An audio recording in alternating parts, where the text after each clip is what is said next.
Joining me now is the Resources Minister, Matt Canavan.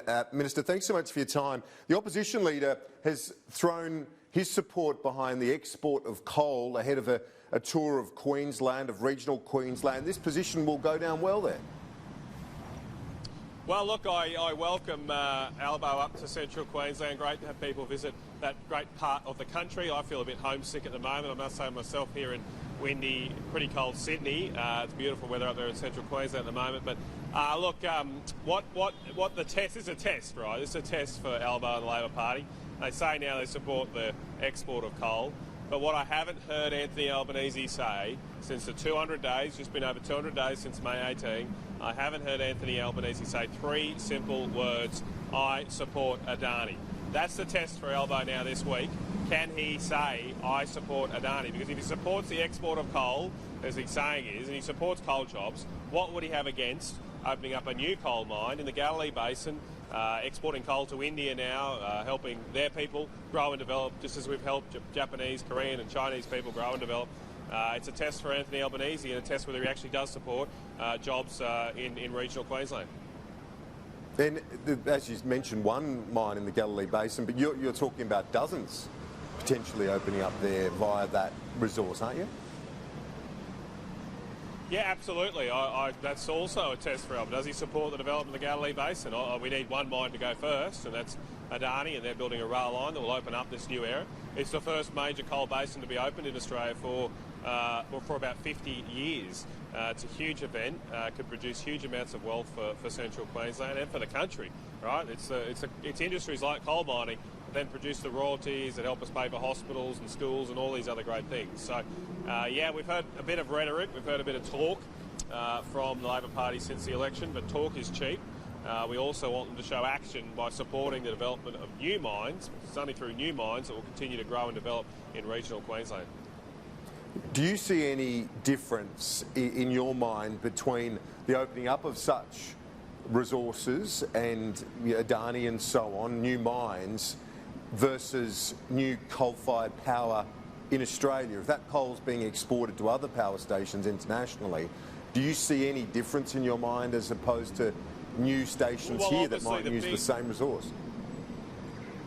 Well, the big difference, Kieran, obviously, is when we build a power station here in Australia, a coal-fired power station, we keep jobs in Australia and we help develop usually manufacturing jobs on the back of it as well. Now, I think that core test for Anthony, let's take it one step at a time for him. If he can just support Adani, that's a step forward, and I'll welcome that. Let's see how he goes with that. But the secondary test here for the Labor Party is, will they support the continuing development of coal-fired power stations? Because I think later in the week I read Anthony's going to go visit the Boyne Island aluminium smelter near Gladstone. And it is powered by a coal-fired power station up the road called the Gladstone Power Station. And if you don't develop new ones, it's scheduled to close in the next decade, the GPS.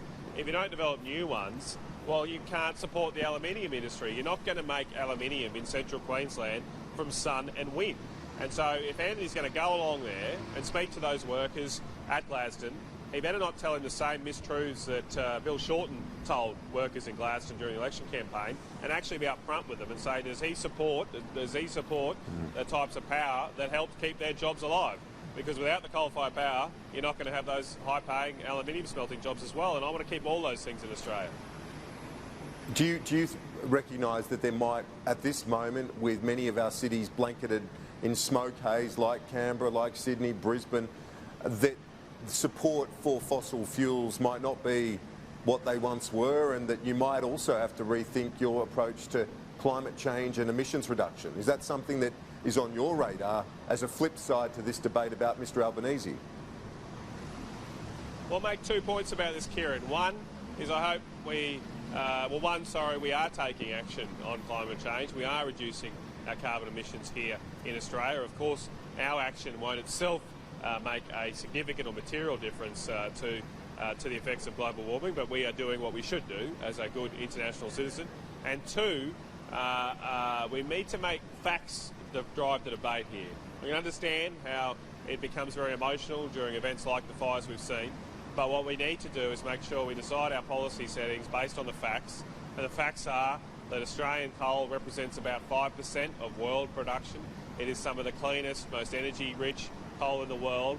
And so if we're to shut down the use of Australian coal, including here domestically, that won't do anything for the environment. In fact, it will probably do worse because it will be replaced by production in countries that have lower environmental standards and are probably going to be worse for the environment. So you believe that that balancing act can be achieved where the coal industry remains, but reductions can be achieved? Because the government's been criticised for using the Kyoto carryover as part of your target. Is that something the government should rethink, given the behaviour of the rest of the international community on that? No, I don't believe so at all, Kieran, though that carryover is entirely consistent with the agreements that we have signed up to. And I mean, at a principle level, I think we should create incentives for people to over-deliver. All right, so there should be incentives in these international agreements to encourage countries to do more than what they've said they would, and obviously being allowed to carry over credits provides such incentives. The issue here is the results, and the results have been in Australia that we've met our targets. Now, of course, the question that still bedevils all of this is what are other countries going to do, and particularly what's happening in countries like China, where we've seen a massive expansion of coal-fired power and some question marks over their commitment to reducing carbon emissions. Now, we can't control what other countries do, but again, if we're seriously going to tackle this global issue, we've got to decide our policies based on the facts that are happening around the globe. And yeah, indeed, and I guess, you know, with that reference to Australia's emissions, that it's also important to consider that about 40% of global emissions are made up of countries with a similar footprint to ours. So if we all did nothing, that's basically almost half the issue. Yeah, and no one from the Australian government is arguing that we should do nothing.